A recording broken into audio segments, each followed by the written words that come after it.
নমস্কার বন্ধুরা, নতুন একটা আপডেট নিয়ে চলে এলাম। তো বর্তমান পরিস্থিতিতে দাঁড়িয়ে ২০২২ টেট পাস প্রার্থীদের মনে একটাই প্রশ্ন, যে নিয়োগ কবে হবে, ইন্টারভিউয়ের বিজ্ঞপ্তি কবে আসবে। তো ২০২২ টেট পাস প্রার্থীরা ইন্টারভিউয়ের বিজ্ঞপ্তি দাবিতে বারংবার মিছিল করেছে, আন্দোলন করেছে, একাধিকবার পর্ষদ সভাপতির সাথে দেখা করতেও গিয়েছিল। তো এবার প্রার্থীরা মালদা জেলার একটা সভাতে পর্ষদ সভাপতিকে সরাসরি পেয়ে যান এবং সেখানে পর্ষদ সভাপতির সাথে দেখা করেন কয়েকজন চাকরি প্রার্থী, এবং সেখানে দেখা করেই চাকরি প্রার্থীরা প্রশ্ন জিজ্ঞাসা করেন যে স্যার নিয়োগ কবে হবে। এবং এই প্রশ্নের উত্তরে পর্ষদ সভাপতি গৌতম পালবাবু কী জানিয়েছেন সেটাই আজকের এই ভিডিওতে তোমাদের সামনে তুলে ধরবো। প্রশ্নের মুখে পড়ে প্রাথমিক শিক্ষা পর্ষদ সভাপতি কী জানিয়েছেন সেটাই তোমাদেরকে আজকের এই ভিডিওতে জানাবো। তো অবশ্যই ভিডিওটি তোমরা কোনো রকম স্কিপ না করে সম্পূর্ণ দেখতে থাকো। ভিডিওটি ভালো লাগলে একটি লাইক করে দেবে, বন্ধুদের শেয়ার করবে, আর এই চ্যানেলে প্রথমবার ফিরতে হলে চ্যানেলটি অবশ্যই সাবস্ক্রাইব করবে। তো চলো এবার ভিডিওটা শুরু করে দিই। তো বন্ধুরা, একটি প্রতিবেদনে এই বিষয়টা তুলে ধরা হয়েছে।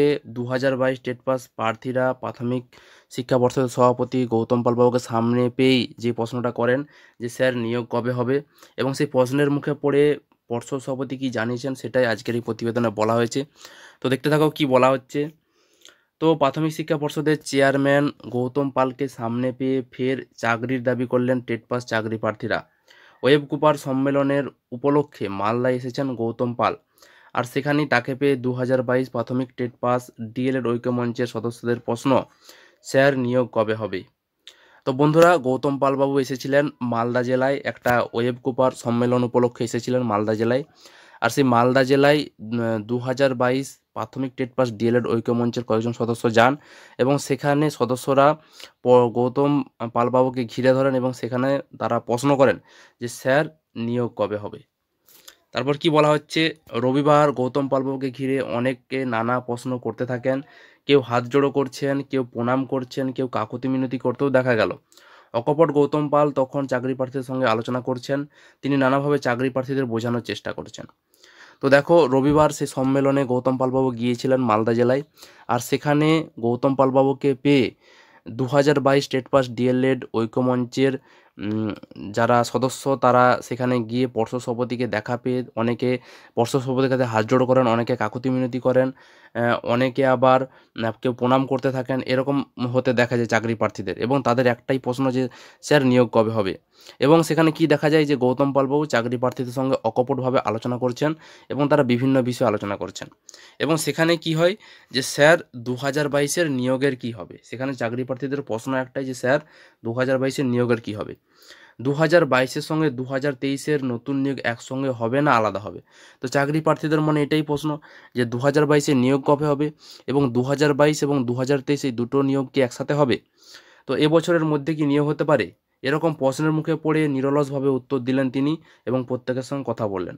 তো দেখো, চাকরি প্রার্থীদের যে কমন প্রশ্নগুলো, যে নিয়োগ কবে হবে, কবে ইন্টারভিউর বিজ্ঞপ্তি আসবে, ২০২২-এর সাথে ২০২৩-এর একসাথে ইন্টারভিউ হবে কি না, এবছরের মধ্যে কি নিয়োগ হবে না নিয়োগ হতে আরও সময় লাগবে, এই সমস্ত প্রশ্নের মুখে পড়েন পর্ষদ সভাপতি গৌতম পাল, এবং সেই প্রশ্নের কিন্তু তিনি উত্তরও দেন। তো তিনি কি বলেছেন, প্রত্যেকের সাথে তিনি কথা বলেছেন, এবং তিনি বলেন, গৌতম পালবাবু যে কথাগুলি বলেন, তিনি জানালেন যে আমি রাতে শুতে গেলে তোমাদের ওই মুখগুলো ভেসে ওঠে, আমি চাই তোমাদের ভালো হোক, এই বলে মাথায় হাত দিয়ে সকলকে আশীর্বাদ করে বেরিয়ে গেলেন তিনি। তো দেখো, সেখানে বিভিন্ন বিষয়ে আলোচনা হওয়ার পর গৌতম পালবাবু কি জানালেন যে আমি যখন রাতে শুতে যাই তখন তোমাদের ওই মুখগুলো ভেসে ওঠে, আমি তোমাদের কথা ভাবি, আমি চাই তোমাদের ভালো হোক। এবং এরপর তিনি কি করেন, ওই চাকরি প্রার্থীদের মাথায় হাত বুলিয়ে আশীর্বাদ করে সেখান থেকে তিনি কিন্তু চলে যান।